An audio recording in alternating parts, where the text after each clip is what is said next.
Okay, so again, here it is, second week in June, and alvord dry lake bed, and you know, there's easily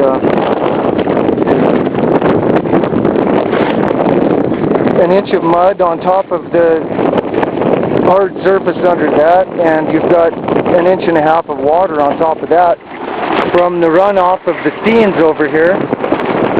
And yeah, so it's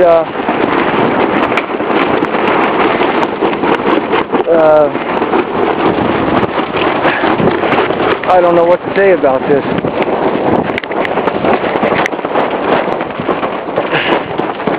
It's a lot of work. Okay, here we go. So let's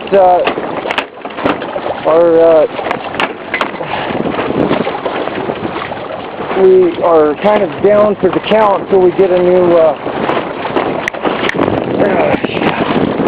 yeah, I have no control over this thing anymore at all now, so